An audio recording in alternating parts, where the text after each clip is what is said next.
Hoy día vamos a hablar del cambio climático y enfermedades emergentes.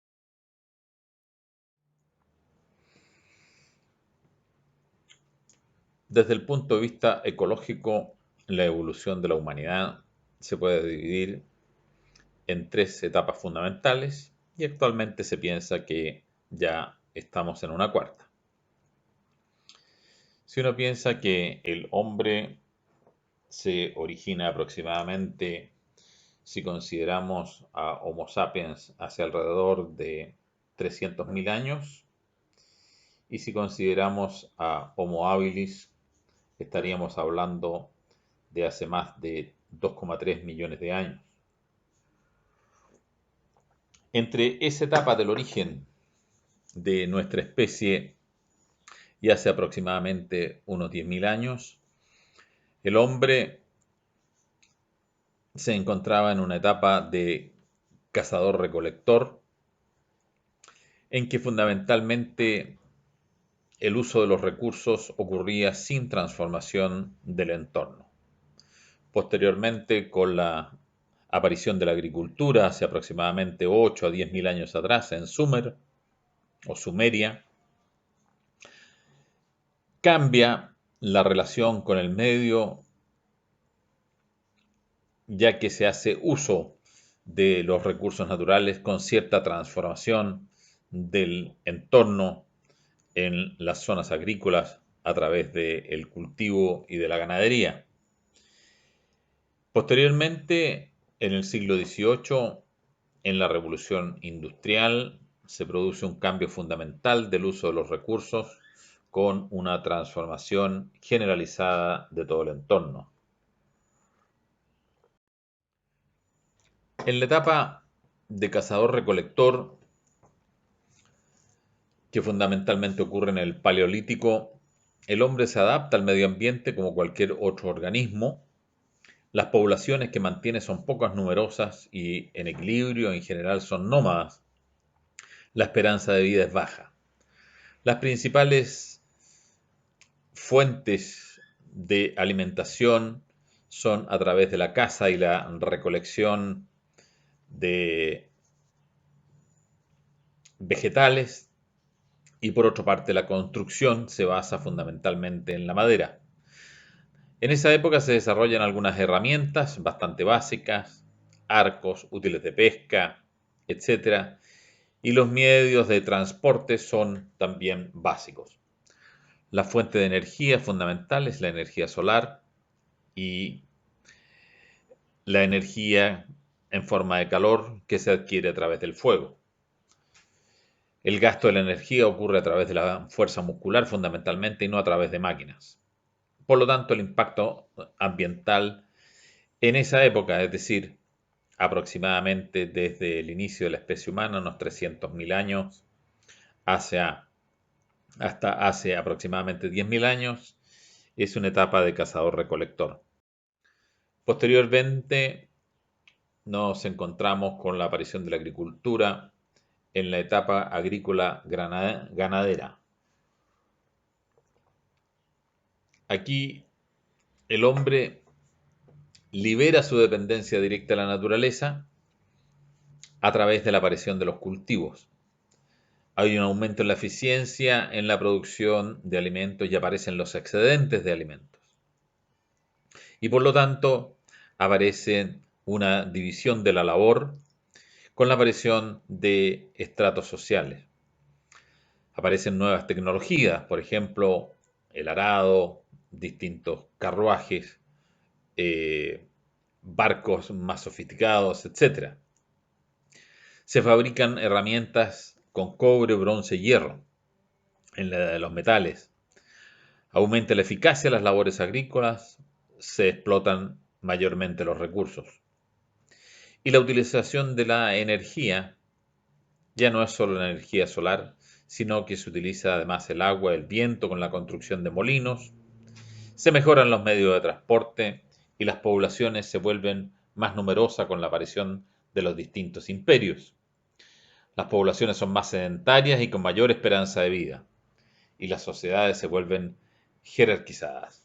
Ocurre un pequeño impacto ambiental a través de la deforestación para dedicarlo a zonas de cultivo. En una tercera etapa, a partir de la revolución industrial, nos encontramos en una etapa llamada industrial o tecnológica, en que aparece una gran variedad de uso de recursos y nuevas tecnologías. La agricultura y la ganadería se vuelven intensivas, aparecen los productos manufacturados, por lo tanto se favorece la industria, los medios de transporte cambian, automóviles, ferrocarriles, aviones, etcétera. Las tecnologías de comunicación también cambian, fundamentalmente teléfono y otros medios de comunicación. Las fuentes de energía fundamentalmente son combustibles fósiles, carbón, petróleo, gas natural y escasa aparición en esta época de el uso de energías renovables como las hidroeléctricas, eólicas, solar, etcétera. Existe una prolongación de la vida con un crecimiento exponencial de la población y apareciendo grandes núcleos urbanos y el hacinamiento, lo cual favorece la aparición de ciertas enfermedades epidémicas. Se produce un mayor impacto ambiental a nivel local con contaminación atmosférica de aguas y suelos y acumulación de residuos y aumentan los impactos globales a través de la lluvia ácida, efecto invernadero, destrucción de la capa de ozono, perdón, cambio climático, etc. El uso de la energía en estas etapas del desarrollo de la humanidad ha cambiado significativamente. Mientras que en la etapa de cazador-recolector el gasto de energía aproximadamente era de 8 gigajoules por individuo por año, es decir, 5.243 kilocalorías por día. En una etapa agrícola, esta aumenta a alrededor de 27.000 kilocalorías por día, es decir, aproximadamente se quintuplica el uso de la energía. Si uno piensa que para el gasto metabólico basal necesitamos 2.500 kilocalorías, la cantidad de energía extrasomática, es decir, la energía que es necesaria para obtener los recursos, para abrigarse, para construir, etc., en la etapa cazador-recolector era de alrededor de 2.500 kilocalorías. Pero ya en la etapa agrícola ganadera, esta era de más de 25.000 kilocalorías. Esto se potencia aún más en la etapa industrial tecnológica con un uso de aproximadamente 80.000 kilocalorías por individuo por día, de tal manera que el uso de la energía se incrementa al menos 3 veces con respecto a la etapa agrícola ganadera. Una de las características fundamentales de la etapa industrial es el importante aumento de la población humana, como se puede ver en este gráfico, en que aproximadamente en esta época, alrededor de 1800, se produce un cambio brusco en la curva de crecimiento de la población, volviéndose hiperexponencial, lo cual se ha acentuado en los últimos tiempos.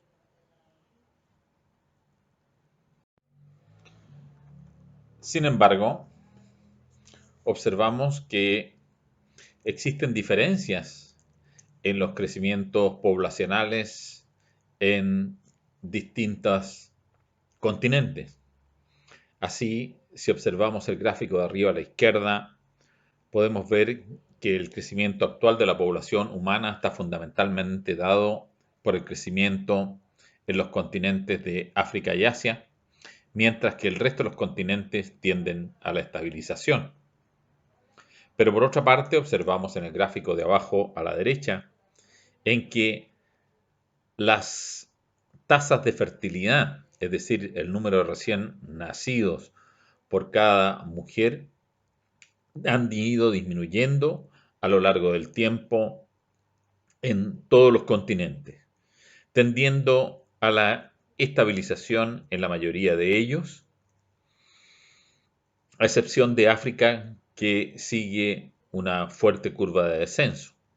Esto parece indicar que aproximadamente entre 2050 y 2100 la población humana se estabilizaría en su capacidad de carga, lo cual tiene importante implicancia en los fenómenos migratorios, ya que a falta de crecimiento poblacional probablemente exista una redistribución de las poblaciones.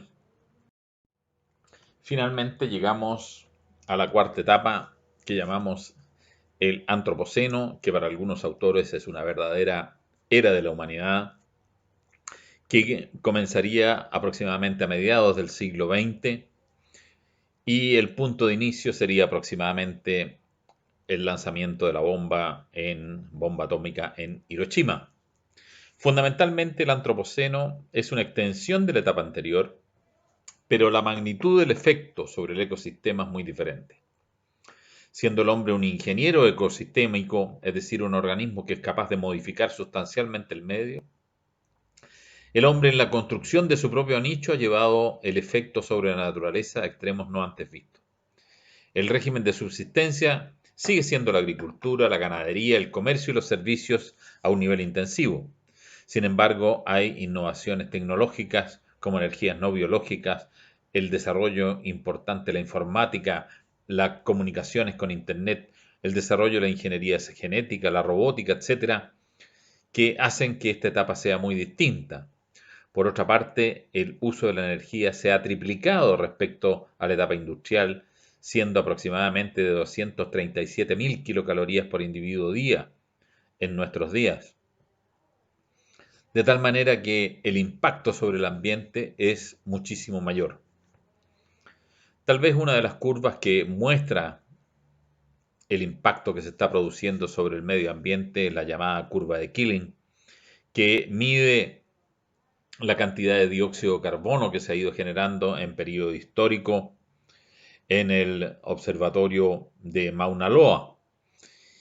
Y se puede observar que esta concentración de dióxido de carbono ha ido aumentando, siendo aproximadamente en 2017 de 406.58 partes por millón. Es importante ese número ya que se supone que la capacidad de carga que tiene el medio ambiente de absorber el CO2 es de aproximadamente 400 partículas por millón solamente.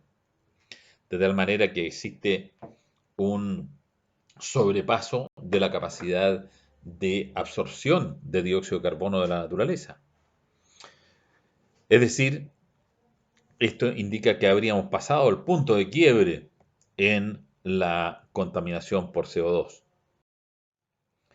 Esto tiene importancia ya que uno de los factores fundamentales en la producción del efecto invernadero es efectivamente el dióxido de carbono.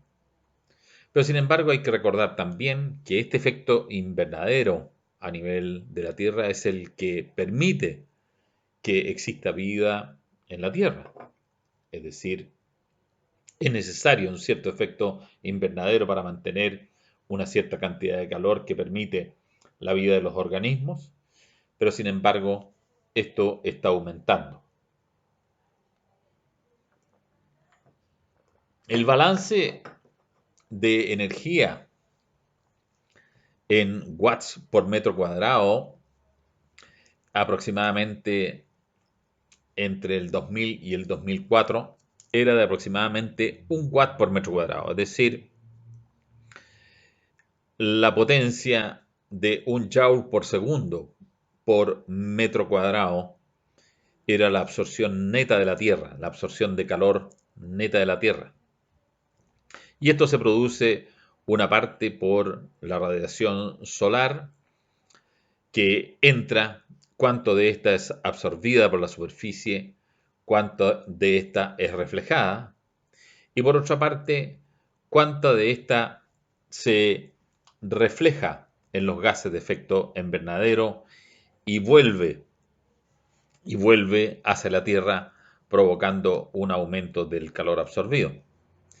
Si se hace el balance neto entre la radiación solar reflejada, la radiación solar entrante, la radiación de baja frecuencia que sale y aquella que es reflejada por efecto invernadero, la absorción neta es de 0,9 watts por metro cuadrado. Era 0,9 watts por metro cuadrado aproximadamente entre el 2000 y el 2004. Sin embargo, esto está cambiando. Se están produciendo numerosos gases de efecto invernadero, entre ellos dióxido de carbono, que es el fundamental, el metano, el óxido nitrógeno, los clorofluorocarbonados, los productos hidrofluorocarbonados y perfluorometano. Es decir, una gran cantidad de productos están contribuyendo al efecto invernadero.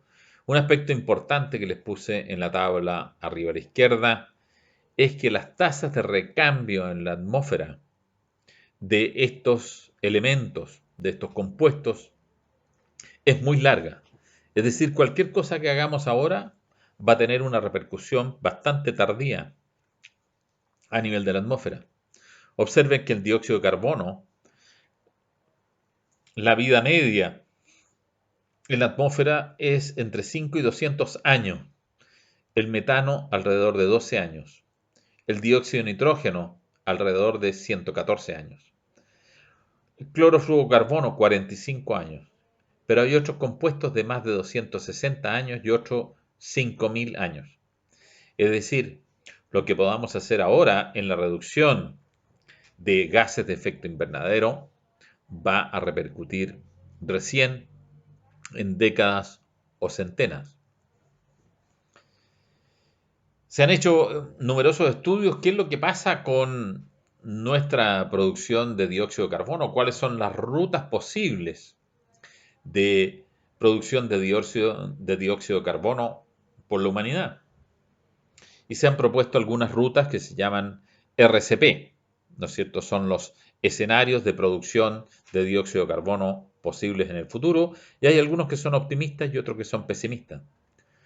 El optimista es el RCP 2.6, es decir, que la elevación de la absorción de energía por la Tierra se elevaría desde 0,9 a 2.6 watts por metro cuadrado. Es decir, solo se triplicaría, eso es lo más optimista. Pero hay otras que son de RCP 4.5, que eso es bastante más elevado, RCP de 6 y RCP 8.5. Estos escenarios de cambio climático, de acuerdo a la elevación de la absorción de calor por parte de la Tierra, tienen proyecciones de cambios en la temperatura aproximadamente al 2050. Es decir, en el escenario más optimista, el cambio en la temperatura media estaría alrededor de 1 grado. En el RCP de 4.5 podría estar alrededor de 1,5 grados. El RCP 6.0 bastante mayor, cercano a 2 grados, y el RCP 8.5 podría ser un mayor aumento de la temperatura. El aumento de la temperatura tiene consecuencias sobre la vida que son realmente importantes. Hay cambios, ¿no es cierto?, en la solubilidad del oxígeno en los mares, lo cual tiene repercusión sobre los microorganismos. Por otra parte, el aumento de la temperatura produce derretimiento de los hielos y por otro lado, los coeficientes de dilatación del agua y de los continentes son distintas, lo que produce una importante elevación de los mares. Así, por ejemplo, se espera que habría incrementos en la elevación del mar en los distintos escenarios, que podrían ser de 17 a 32 centímetros en el escenario más optimista y que podrían llegar hasta niveles superiores. El cambio climático que se produce tiene importante efectos sobre la salud. Así, por ejemplo, cuando uno mide el impacto de la población humana sobre el ambiente, se debe recordar la fórmula que es impacto sobre el ambiente I igual PAT, es decir, el impacto sobre el ambiente es igual al producto de la población humana por la abundancia, entendiendo esta como prosperidad y nivel de consumo, y T, tecnología. En la medida que la población aumenta, que la prosperidad y el nivel de consumo aumenta y que la tecnología aumenta, se produce un mayor impacto sobre el medio ambiente. Y esto redunda, a la larga, sobre la salud humana. Así, por ejemplo, en este diagrama conceptual que desarrollamos en el libro de Bocinovich y Cavieres de Cambio Climático, el motor fundamental para la aparición de enfermedades emergentes es el aumento de la población humana. El aumento de la población humana, por un lado, produce una mayor uso de tecnología, actividades humanas sobre el medio ambiente, lo cual produce contaminación, efecto invernadero, aumento de la temperatura. Por otro lado, el aumento de la población humana produce hacinamiento con fenómenos de colonización y migraciones. El aumento de las actividades humanas produce una intervención de la naturaleza y el aumento de la temperatura produce un clima favorable para el desarrollo de microorganismos. Entonces, la interacción entre la colonización de nuevos medios ambientes, la presencia de un clima favorable para el desarrollo de microorganismos, produce que el hombre y los microorganismos aumenten su tasa de contacto y por lo tanto su probabilidad de infección. El resultado de este fenómeno es la emergencia y reemergencia de enfermedades que previamente se creían semisolucionadas o solucionadas. El cambio climático afecta la salud. Decididamente hay un cambio que se puede relacionar con distintos aspectos de la salud. En este diagrama conceptual, a la derecha abajo, observamos las relaciones entre distintos aspectos ambientales y la salud humana.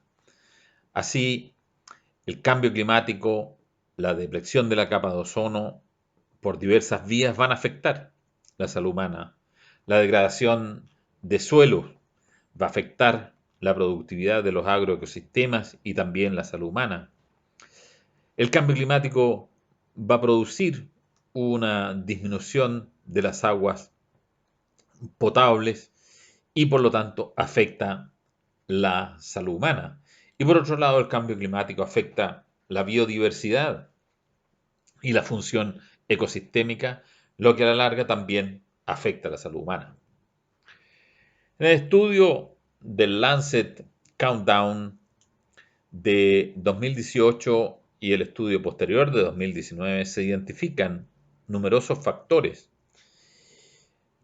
del cambio climático que estarían incidiendo directamente en cambios en el estado de salud de las poblaciones. Así, la acidificación de los océanos produce una alteración de la salud. La producción de contaminantes derechamente afecta la salud cardiovascular y salud respiratoria. Por otra parte, la alteración del patrón de lluvias, del nivel del agua y la presencia de climas extremos producen alteraciones de la salud, ya sea enfermedades respiratorias, aumento de las enfermedades transmitidas por vectores, que son las más sensibles a alteración del patrón de lluvia y de temperaturas de la naturaleza. Es decir, por cualquier vía que uno estudie en el cambio climático, siempre va a terminar afectando el estado de salud de las poblaciones humanas y, por otro lado, va a terminar afectando los aspectos del sistema social humano, redundando en pobreza, migraciones, conflictos violentos y otros. Un aspecto muy importante es recordar que el cambio climático afecta a los microorganismos. Y es importante recordarlo porque los microorganismos son prácticamente aquellos que sostienen la vida en la biosfera. Prácticamente toda la vida en la biosfera se sostiene en la presencia de microorganismos, ya sea en las bacterias nitrificantes y distintos microorganismos descomponedores, etc. Y eso está siendo afectado brutalmente por el cambio climático. En particular, el uso de fertilizantes, nitrógeno y fósforo, va afectando los procesos microbianos, va produciendo eutroficación de lagos.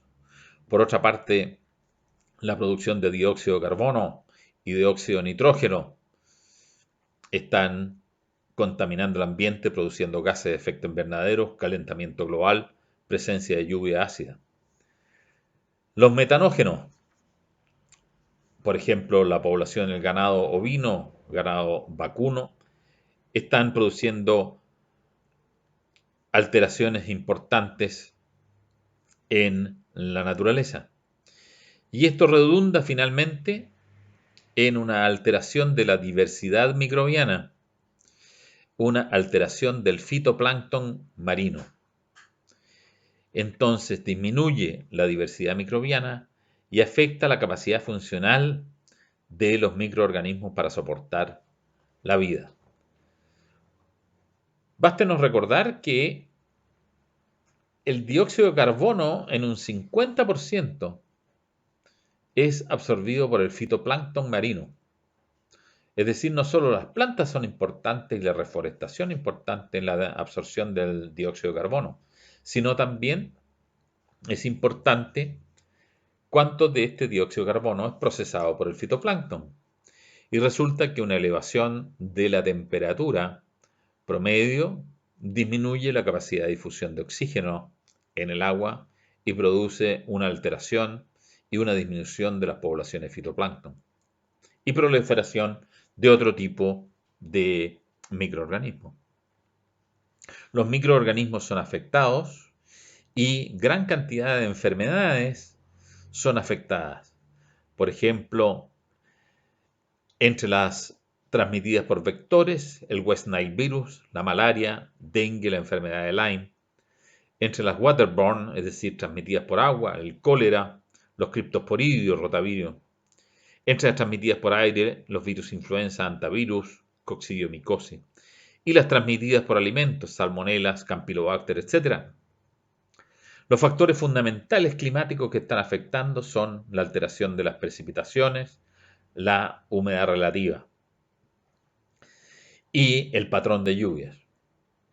Y los parámetros de transmisión importantes son la abundancia de los vectores, la reproducción de los vectores, la longevidad, las tasas de dispersión y la sobrevivencia tanto de vectores y patógenos. Es decir, cambio climático incide directamente sobre un conjunto de enfermedades.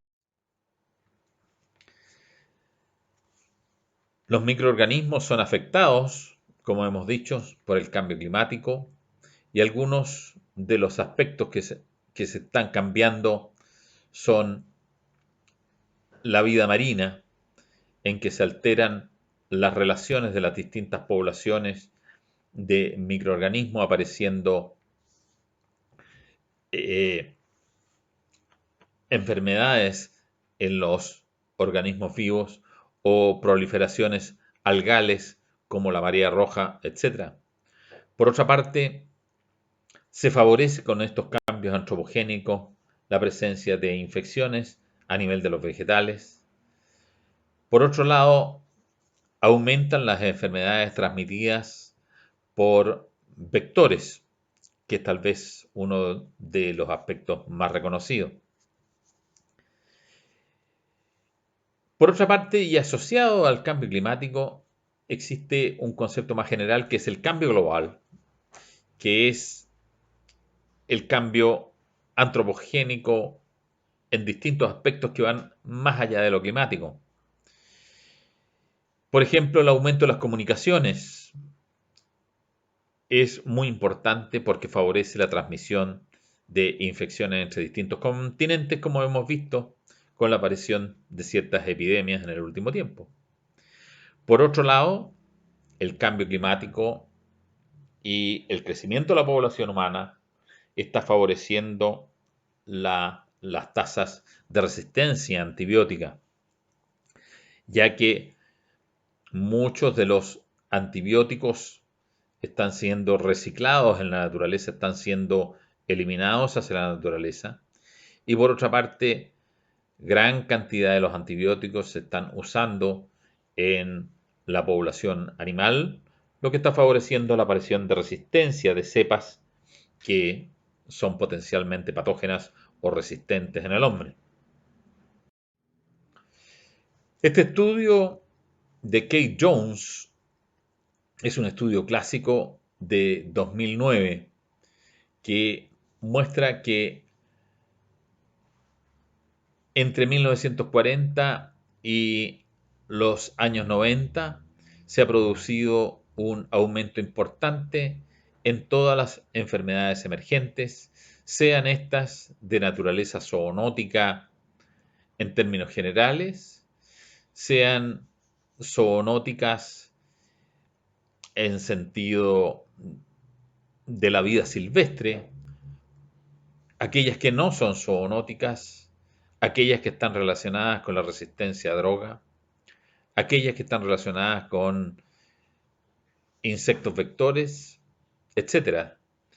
Es decir, este gráfico es muy impresionante y muestra cómo en distintas décadas fueron aumentando estas enfermedades llamadas emergentes y reemergentes por los factores que ya hemos mencionado. Importante en el trabajo de Kate Jones es mostrar que en todas las enfermedades, ya sean zoonóticas de vida libre, zoonóticas de, de otro origen o asociadas a resistencia a drogas, o sean vector-borne, en todos los análisis se demuestra que el factor fundamental que explica este aumento es efectivamente la población humana. Es decir, el aumento en la población humana es el motor fundamental en la aparición de enfermedades emergentes o la reaparición de otras enfermedades. En un estudio de Wolf de 2007, nos muestra una cosa muy interesante, que es que las enfermedades infecciosas, en particular la zoonosis, no son una diferencia cualitativa entre distintas enfermedades. Es decir, no es que existan antroponosis y zoonosis, sino que existen etapas de desarrollo en que una enfermedad circula fundamentalmente en poblaciones animales y posteriormente circula en poblaciones humanas.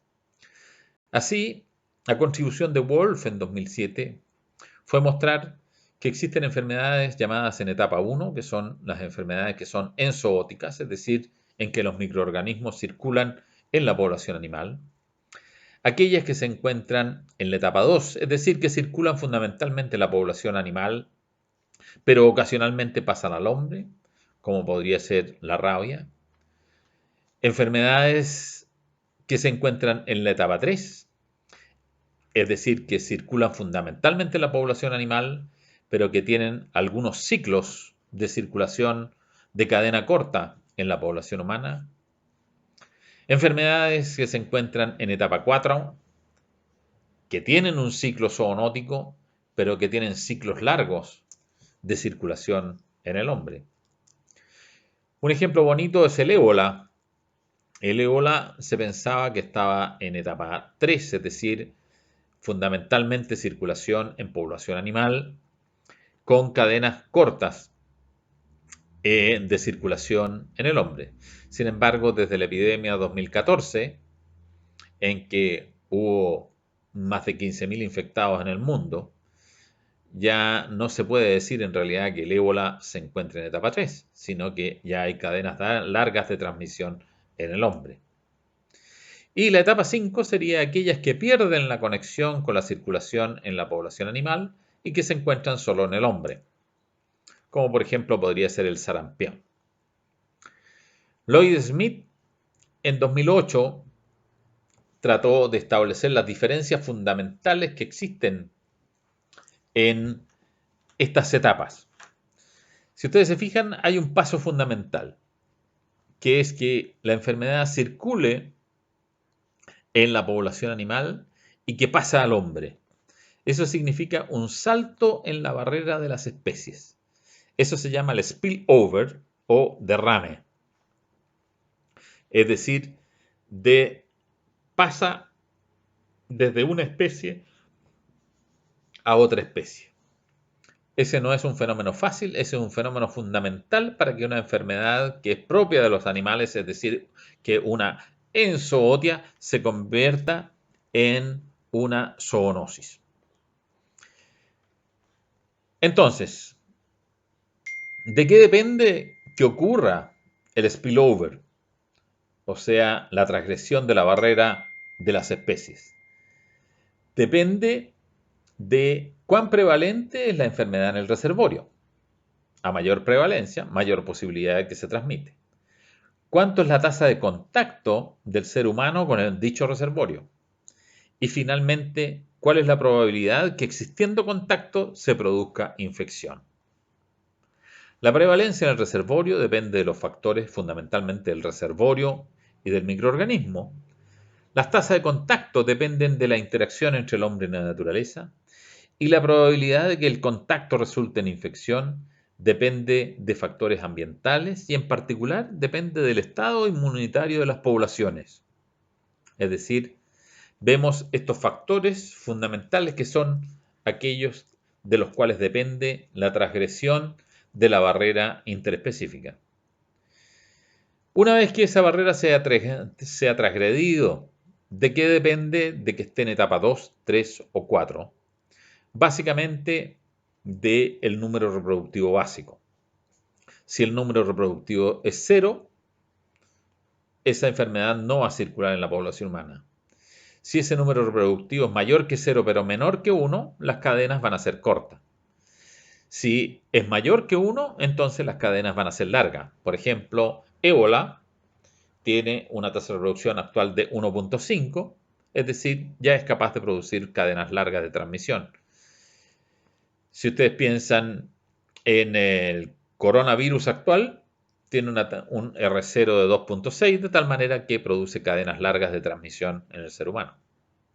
Hay muchos ejemplos de transgresión de la barrera interespecífica, como el virus de la peste ovina en el siglo XIX, el virus de la mixomatosis 1950, el virus ébola el 77, HIV en la década del 70 al 80, el virus del moquillo canino 1988, el virus Endra, el virus Nipah, etc.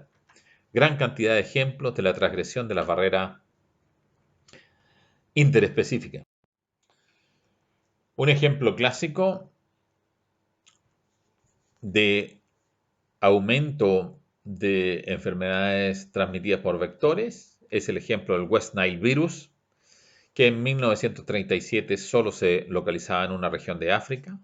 Después, en la década entre el 50 al 93, se extendía ya en África, parte de Asia y parte de Europa, y que en 1994 pasó a América. Ese es un ejemplo clásico de extensión, el West Nile virus es transmitido por mosquitos vectores, en general Culex, y que tiene un ciclo de mantención con las aves, en particular con aves migratorias que pueden pasar de continente a continente, y ocasionalmente el end host, es decir, el hospedero final ocasional, podrían ser caballos y seres humanos, ocasionalmente picados por mosquitos infectados, donde los humanos y los caballos no van a contribuir al ciclo de reproducción del West Nile virus, pero ocasionalmente van a ser infectados.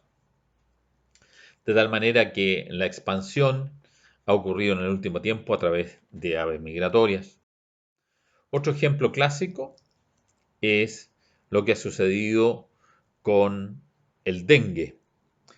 Y observen ustedes las tasas de dengue hemorrágico abajo a la izquierda, como en la época entre 1955 al 59 prácticamente no había dengue en el mundo, y como ha ido creciendo exponencialmente a lo largo del tiempo sus tasas.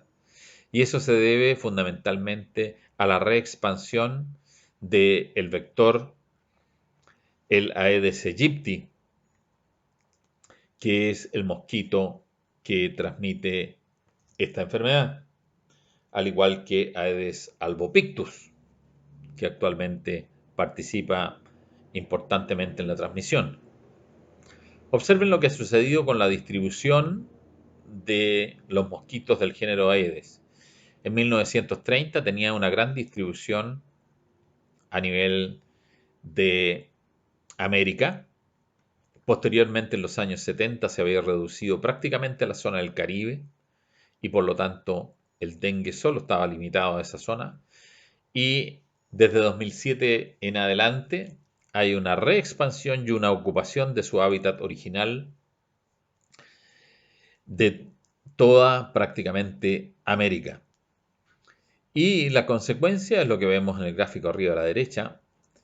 Antes de 1981, el dengue hemorrágico solo se ubicaba en el Caribe y actualmente la zona de expansión es en gran parte de la parte sur de Norteamérica, Centroamérica y la parte norte de Sudamérica.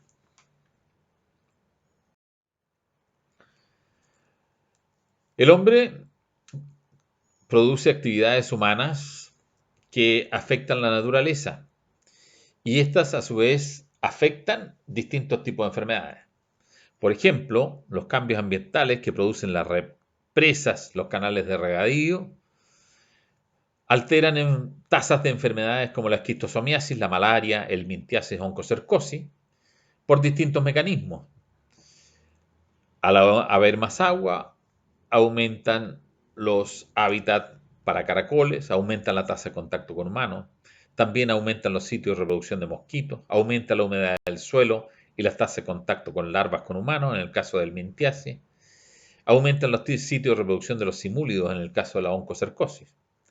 La intensificación de la agricultura altera las tasas de incidencia de malaria, fiebre hemorrágica venezolana, por el uso de insecticidas, cambios en la abundancia de roedores, etc. La reforestación y la deforestación altera fundamentalmente la presencia de rickettsiosis, enfermedad de Lyme, por aumento en las tasas de exposición a garrapatas, etc. Es decir, las actividades humanas están produciendo cambios que favorecen, en unos casos, la aparición de distintas enfermedades infecciosas. Finalmente, hay que recordar que la elevación de la temperatura no se refiere solamente a un cambio en el promedio de la temperatura, sino que a una alteración de la curva de la temperatura, la cual se desplaza hacia la derecha y aumenta probablemente la variabilidad de la temperatura, lo cual produce que se produzcan un aumento en la frecuencia de eventos extremos. El cambio en la temperatura ha producido incrementos en la transmisión de enfermedades por parte de distintos vectores. Así, por ejemplo, entre 1950 y 2017 hay incrementos en la transmisión por parte de Aedes aegypti, en particular del dengue de un 9,1%, Aedes albopictus un 11,1%, las especies de anofelinos 27,6% y la transmisión de vibrio cólera en un 24%. Es decir, el cambio climático está produciendo efectos y existe asociación entre los eventos climáticos extremos y enfermedades infecciosas. Tal vez uno de los fenómenos importantes de asociación con enfermedades infecciosas son los fenómenos el niño y la niña, que se ha demostrado sus efectos sobre la transmisión, enfermedades transmitidas por artrópodos, enfermedades transmitidas por agua fundamentalmente. Las ondas de calor se encuentran asociadas a aumento en las enfermedades transmitidas por artrópodos y enfermedades transmitidas por aire.